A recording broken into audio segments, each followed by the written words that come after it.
Cinta itu sebuah kata magis, mempunyai kekuatan besar untuk membangun, tapi juga punya daya luar biasa untuk menghancurkan. Menghancurkan hati dan perasaan siapapun tanpa pandang bulu. Hati yang sedang dalam balutan cinta, mampu memporak-porandakan logika. Luka yang menganga dan berdarah-darah pun bisa sembuh seketika jika dibalut dengan cinta. Apalagi yang namanya dendam yang tersimpan di relung hati paling dalam, tak sampai hitungan hari bisa berubah menjadi rindu setengah mati. Cinta memang abadi, tak pernah lekang oleh waktu. Ia tertambat di setiap hati manusia tanpa ada batas akhir. Tak pernah mengalami expired, tak juga mau pergi. Selalu punya makna tersendiri di hati kita. Anehnya, semua orang tetap menantikan kehadiran cinta, meskipun cinta itu telah mengobrak-abrik makna kehidupannya. Aneh memang. Pendengar, Menur telah berketetapan hati untuk melupakan Anggara. Ia bertekad hanya akan memikirkan Tiran, suaminya, dan anak yang ada dalam kandungannya. Tetapi ternyata hati dan perasaannya tidak bisa diajak kompromi. Ketika tanpa sengaja ia melihat Anggara di sebuah mal, batinnya terusik kembali. Janjinya untuk melupakan Anggara hanya sampai di bibir saja. Rasa cintanya itu tidak pernah mau menyingkir. Menur tak berdaya menghadang hembusan cinta yang terlontar lewat sepoi angin yang menusuk sanubarinya. Cinta Anggara masih bertengger di hatinya, tak mau pergi, tak mau dicuekin, apalagi diterlantarkan. Ia tidak bertepuk sebelah tangan. Gelombang cinta juga melanda hati Anggara. Ia duduk termenung di mal, membayangkan kembang putih Menur, sang kekasih hatinya. Berlama-lama menari dalam angan tentang kemesraan yang pernah ia reguk bersama. Bersama dengan Menur itu membuat pikirannya limbung. Pendengar, penasaran dengan akhir ceritanya? Dengarkan sampai tuntas. Cerbung bersuara, kalau bukan aku, jangan dia. Episode ke-24 ini. Anda akan ditenggelamkan dalam lautan cinta Menur dan Anggara. Selamat mendengarkan. Tiran dan Menur jadi pergi ke kota untuk belanja keperluan bayinya yang akan lahir. Mereka belanja banyak sekali sampai bagasi mobilnya penuh. Mereka berada di mal sampai sekitar 2 jam. Menur kecapean. Perutnya besar, harus berjalan ke sana kemari mencari barang yang diperlukan. Makanya ketika semua barang sudah didapat, Menur memilih duduk di ruang tunggu dan membiarkan suaminya antri di kasir untuk membayar belanjaannya. Menur duduk di kursi panjang melingkar bersama dengan banyak orang yang juga merasa letih. Mereka rata-rata orang yang sudah berumur, bukan anak-anak muda. Kecuali Menur. Meskipun Menur masih muda, tapi kan sedang mengandung, jadi ia perlu diistimewakan. Sambil menunggu suaminya selesai membayar di kasir, Menur makan es krim rasa vanila kesukaannya. 2 cup habis. Menur berdiri akan membuang cup bekas ke keranjang sampah. Ia melihat satu tempat sampah di pojok konter aksesoris. Baru berjalan beberapa langkah, pandangan Menur terpatri pada sosok yang sangat ia kenal, Anggara. Waktu itu Anggara baru turun dari eskalator dan menghadap ke arah berlawanan, membelakangi Menur. Menur cepat-cepat menaruh sampah, lalu berbalik mau duduk ke kursi semula yang memang arahnya membelakangi eskalator. Sayang sekali, keduluan konangan Anggara. Anggara menatap tanpa berkedip. Ia memastikan apakah benar yang dilihatnya itu Menur. Kalau itu benar Menur, kok perutnya sudah besar sekali ya? Demikian batin Anggara. Lalu ia menghitung. Dulu menikahnya bulan November. Sekarang baru bulan April. Berarti baru 5 bulan. Anggara tahu persis kapan Menur menikah.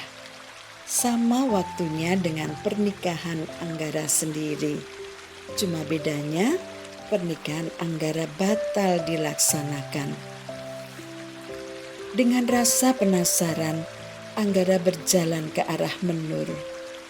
Kurang beberapa langkah lagi, Anggara sampai di depan Menur. Ia hampir memanggil namanya. Tiba-tiba diurungkannya.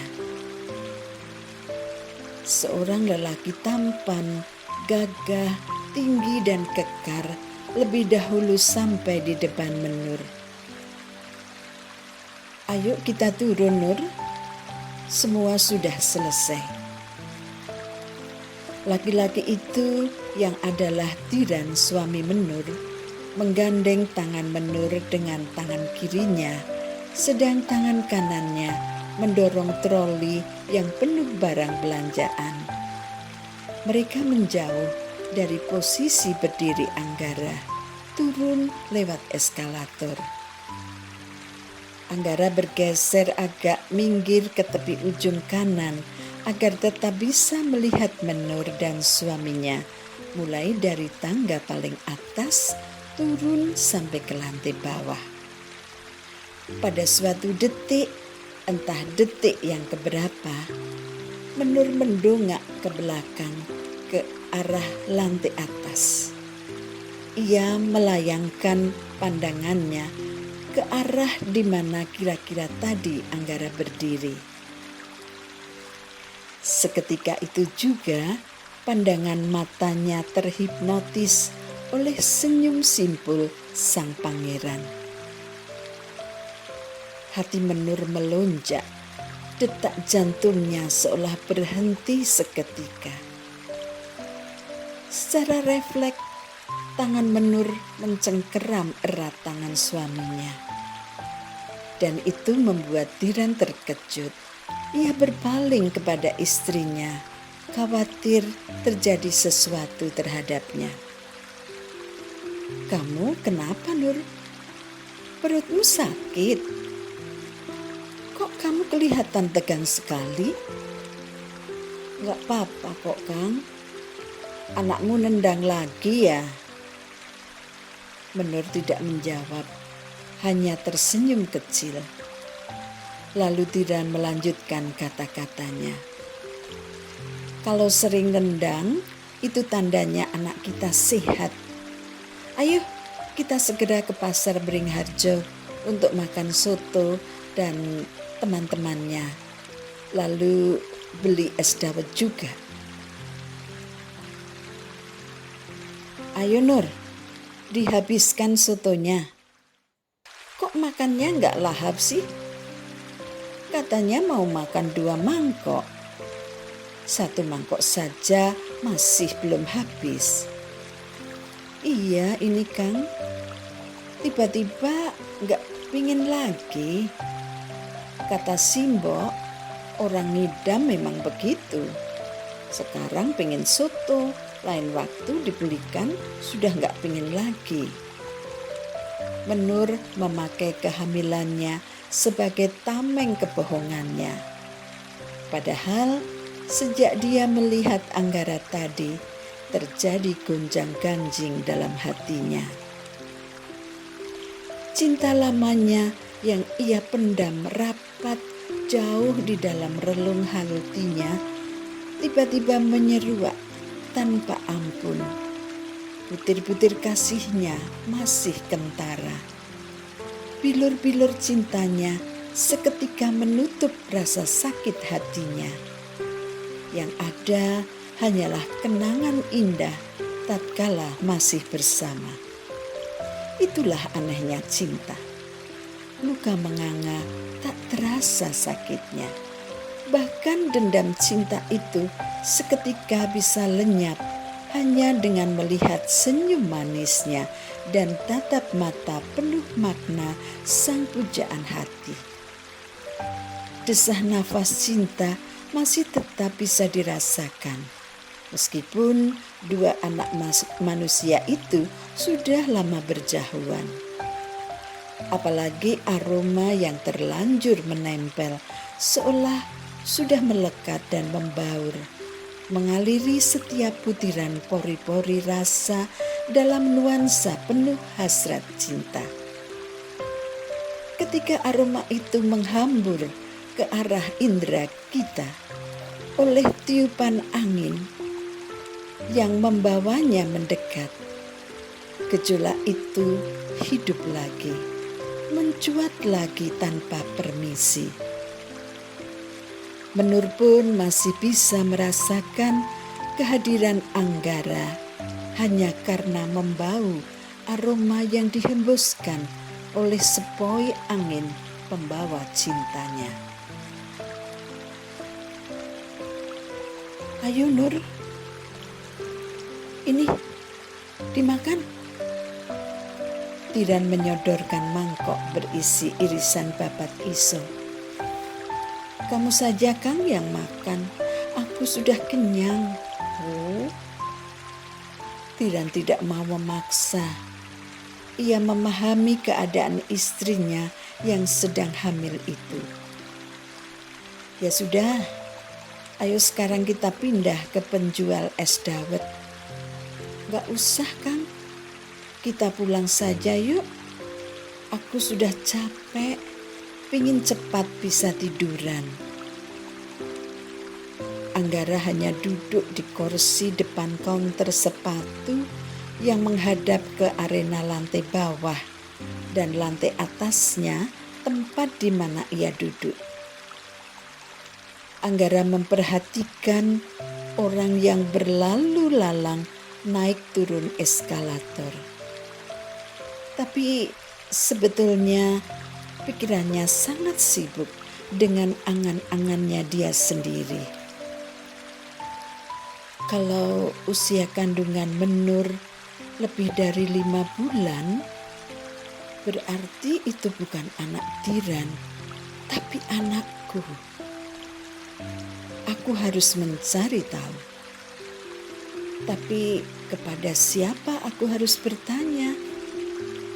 Yang tahu kebenarannya hanyalah Menur. Haruskah aku menemui Menur? Atau aku menunggu saja kapan bayi itu lahir? Pergumulan yang terjadi dalam pikiran Anggara membuat ia semakin ingin bertemu Menur.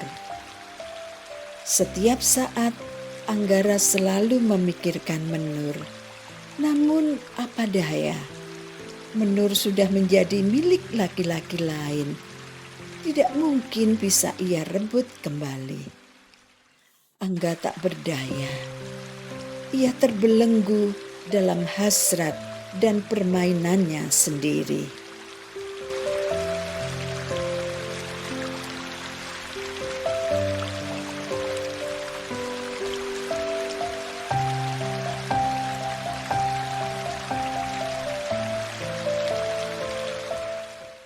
pendengar, sampai disinilah perjumpaan kita kali ini. Sampai berjumpa kembali di episode selanjutnya. Tetap sehat, selalu bahagia, dan jangan lupa untuk menebarkan aura cinta kasih kita kepada sesama. Tuhan memberkati.